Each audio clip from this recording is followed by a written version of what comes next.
So I'm driving on a Thursday afternoon. I'm going to meet up with my dad. Gonna have a little lunch with him, surprise him, because I'm bringing one of my old friends that he used to go golfing with. I know he's gonna really enjoy it. So it's gonna be a kind of a cool surprise. I'm putting this video together because I wanted to talk to you about challenges with the workforce and what's happening in the economy today, because I think a lot of folks don't really understand kind of the pressure of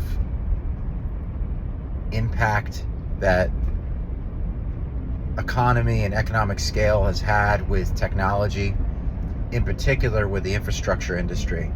The 5G marketplace has really shrunk down just because of the overall spend, and this trickle down with commercial real estate and the Fortune 500 companies that have scaled and paid tens of millions of dollars to get and pay out of their long-term leasing contracts. All of this has played a huge effect into the marketplace, and because of this and the slowed down growth of the market, the spend is not there. And so what are people doing? Well, there's a lot of things that are happening today. People are out of work. People are trying to find ways that they can get out into the marketplace. And companies today have to do so much more with so little less. They have to do so much more with less resources. They have more responsibility but less bandwidth. All these problems. So what do companies typically do, especially with the companies under, let's say, $50 million? Well, what these services companies typically do, they do a couple different things. The one thing is they outsource. They outsource so much because they can't afford to pay big salaries and keep people on payroll, as many times they're cash-based businesses and they have to go on a month-to-month basis. Sometimes they've got great months where they've got a lot of projects, sometimes they don't, and things are really slow. So what do? So that's why they have to utilize third-party contractors. The problem is these third-party contractors are often their competition.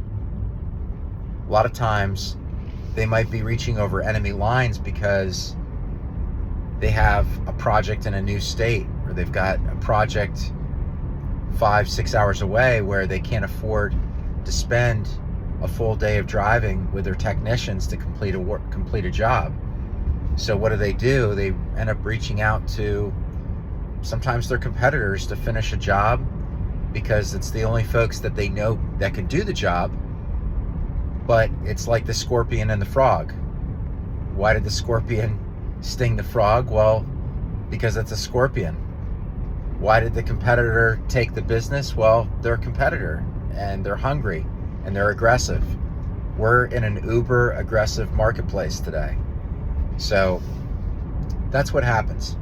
The other side of the coin is that these same companies, these services companies, these construction companies, companies like access control or video surveillance, or the construction industry, putting up towers or climbing towers to put up radios for better cell signal, or it could even be companies that are putting in equipment inside buildings for better communications.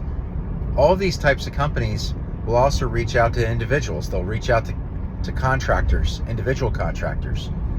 But what I've found over the past 25 years is a common theme, that companies get comfortable with doing the same thing over and over again.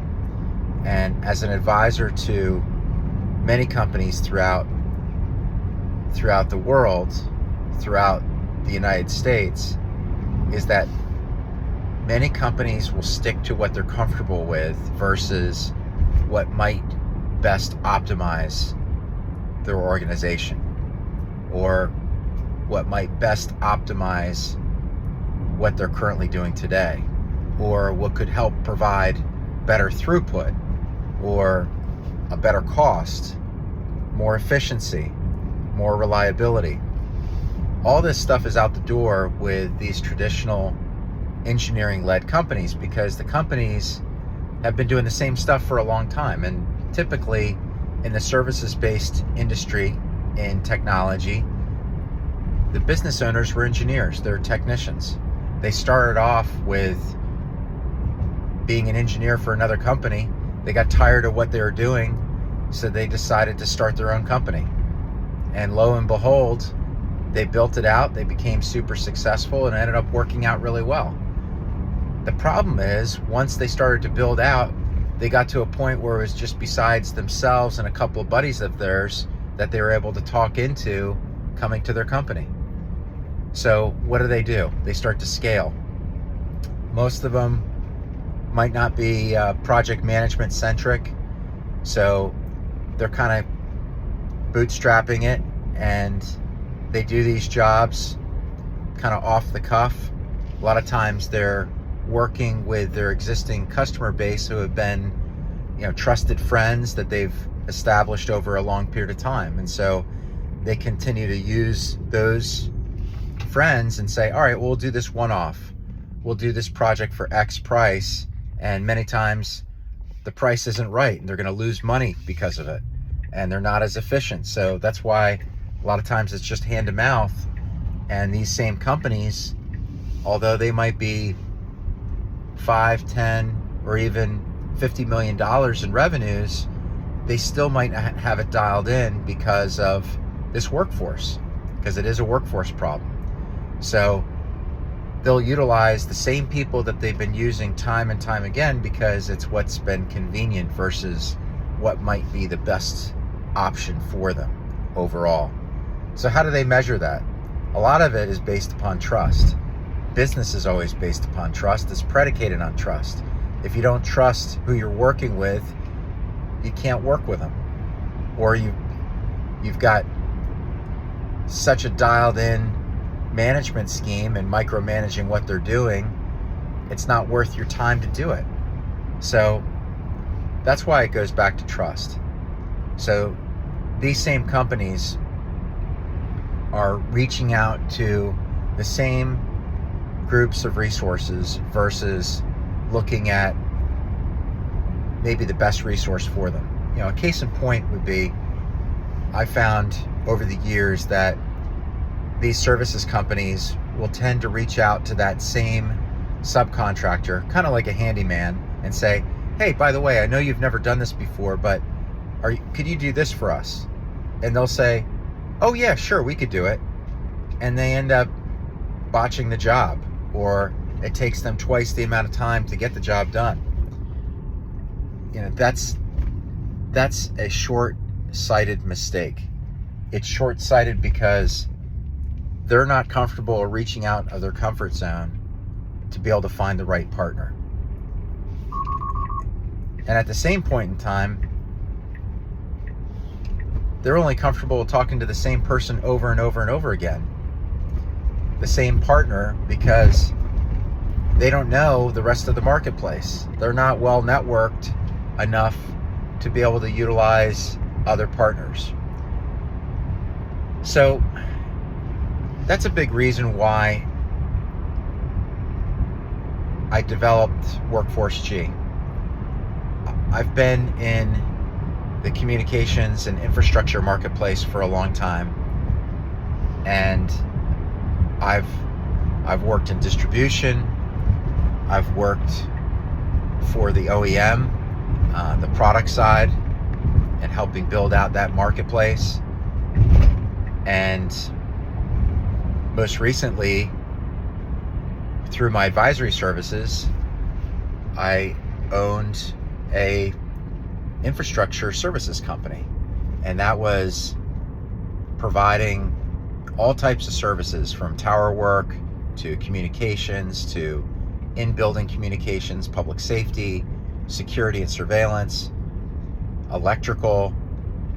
And in my experience of doing all those things, I noticed that it's always gone back to the workforce. It's always gone back to these partnerships to be able to make the companies successful. And so this problem that we have, this $8 billion problem that's growing to be a $9 billion problem, is really got to get fixed. So I ask you to follow me because the workforce is continuously growing and evolving. And Workforce G was built to address a lot of these needs and talk about the problems, but to have a community for services companies under $50 million that are looking for a solution. They're looking for a network that they can build upon. They're looking for resources that could be at their disposal to help finish jobs. One of the other things that they're also looking for is better project tracking tools. You know, one of the things that I've discovered with services companies over the years is that these construction companies and services companies, they have huge problems and challenges with project management. And they have a couple specific problems. One of which, the first problem is how they're tracking it. So you'll be surprised, you would be amazed really about these project companies, these services companies that are using Excel spreadsheets, or they're literally taking updates from their phone and shooting them over to a project coordinator to upload in a system. Or they're working with their subcontractors to get updates, and then they have to use 3 different systems to put everything together. So what do? How do they solve this problem? Well, they keep running into the same problem. They'll use like a Google Docs sheet. They'll use a Dropbox to send in forms. They do all this stuff. And eventually, as they start to pull their hair out, they'll do one of 3 things. Option 1 is, well, I'll also say that one of the other things I've found is that the companies that are under 50 million bucks in the services industry, in the services provider industry, 99% of them do not have an in-house software engineer. That's just reality. And so they're forced to do one of 3 things. The first is they hire a software engineer, and that software engineer comes in and they try to explain to that software engineer who knows nothing about the business to build something for them. And the owners end up spending the majority of their time and resource for months to get something built. The second option is they take their right-hand man or woman who's technical and proficient, and they ask them to stop what they're doing at work and to go build something for them. That's spending the next 6 months to build something. That's always a huge mistake, and that doesn't go anywhere. Lastly, there's a number of different products out there, SaaS products, that are kind of like cookie cutter, that they'll buy and they just hope that they'll fit. They'll hope that it'll meet their needs and fulfill what they're looking to do, which is to be able to help invoice faster so that they can get their cash, because they're cash-based businesses. So that's typically what it is in a nutshell.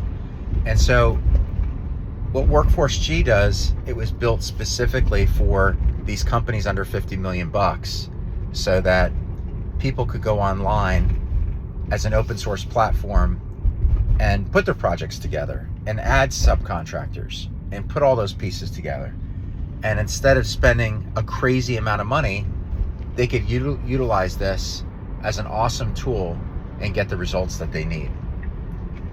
So follow me. We're going to talk a lot about workforce. We're going to talk about workforce solutions. We're going to talk about challenges in the workforce.